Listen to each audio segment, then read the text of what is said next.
talk about Pentel's Touch pen. This is the Pentel Fude Touch Brush Sign Pen, and I'm going to talk about a few features of it that I have not seen gone over here in other videos, so I thought I would address them here. First off, when you're buying this pen alone, it can be a little bit confusing because there's one that's almost identical, and that is, I believe, the sign pen. So this is the Touch Brush Sign Pen, so it also has the word sign in it. And the other one doesn't have the word touch in it. So that is one key differentiating factor.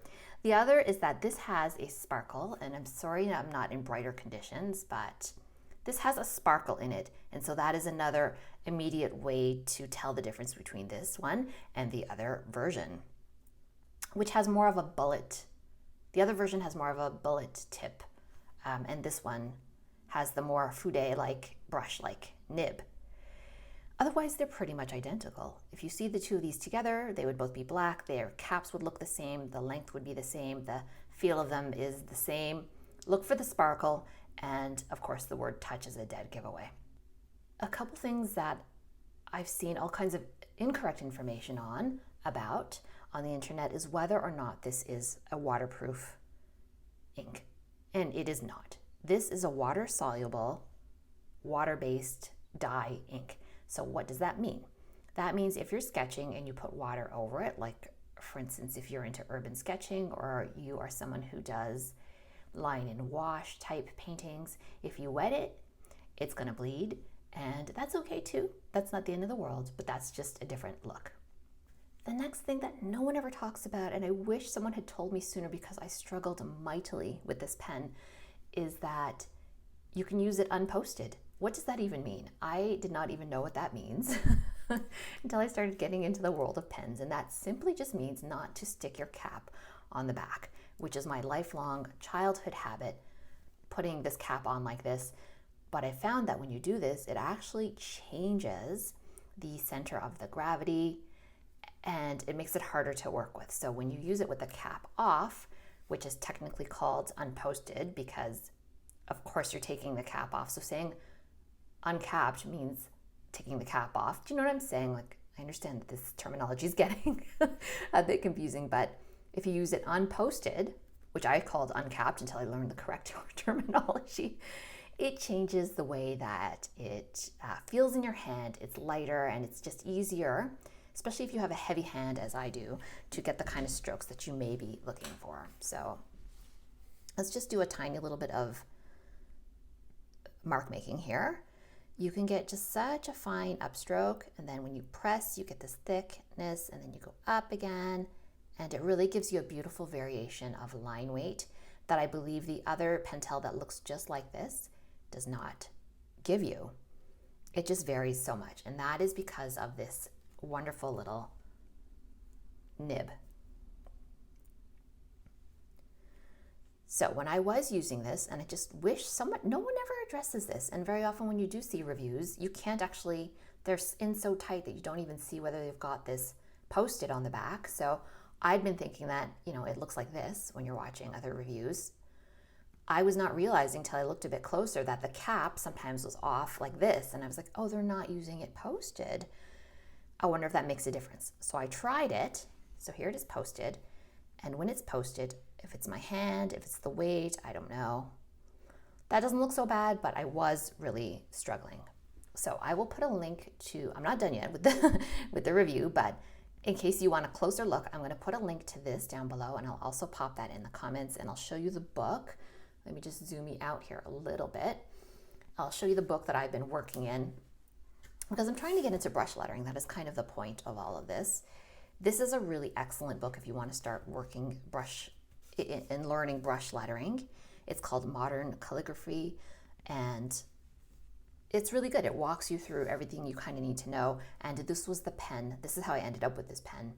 It was either this or the Tombow, but she really strongly recommended this, the author of this book, so that's what I went with. But to get back to the book, it really shows you how to space, how to make your different letters, and then there are some fun projects, and then you can write on this actual paper. Yeah, see, when I'm using it posted, my hand is so heavy. If I use it unposted, it's just gets so much more granular and refined with my lines, and I'm not getting that because the center of gravity seems to change. It's just all over lighter and just feels so natural in the hand. And I'm shocked that it feels so different when I use it posted. But this is not news to anyone who's big into pens. This is just news to me because I'm not big into pens. I am a newbie. So just a plug for this book, if this is something you want to get into.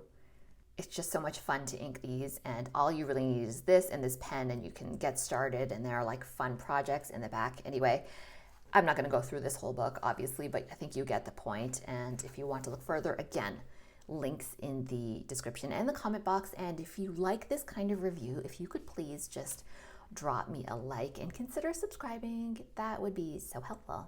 Now about the pen itself, the grip is really nice on this. There are no ridges. There's just a tiny bit of something that I can feel right around here that I think could get tiring if you're holding for a very long time. If you're someone who holds up tight like this, you're not going to feel that. If you're way down here, you're not going to feel that either. But with my particular grip, for some reason, I have a way of putting my hands on the seam on every pen that I own. So that's not something new for me. So this is a kind of a weak demo. So let's have a look at a few other lines.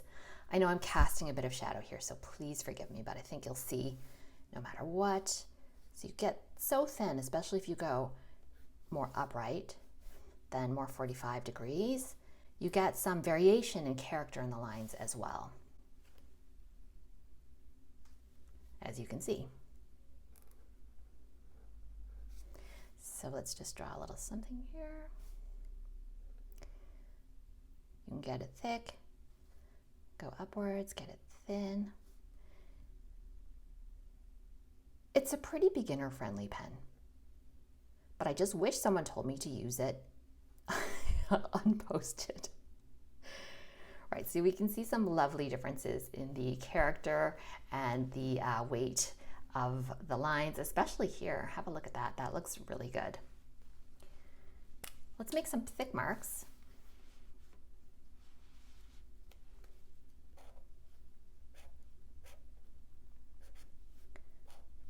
And you can see that it almost is like a brush when you get further out. You can really squash this too, by the way. Really squash it, and it just pops back into place. It's quite impressive for like a pen that costs just a few dollars. So the reason I wanted to do this was to wet test it. So we've got my little spray bottle here that I use for watercoloring. Let's see what happens. Whoa, my goodness. Okay. Okay, well, there you go.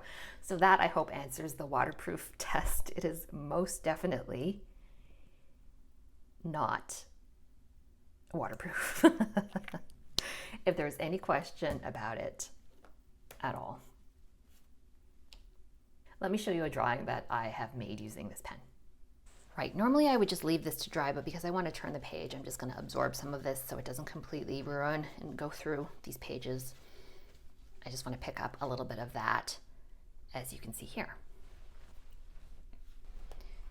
Okay, I'm just going to put my Cotman Winsor & Newton filbert there to stop this from touching the other page. I'm going to show you let's back out a bit. I'm going to show you a drawing that I made because I wanted to test out all the different line weights you can make, and so I think that this will be pretty illustrative of the amazing difference you can get with just this simple one pen.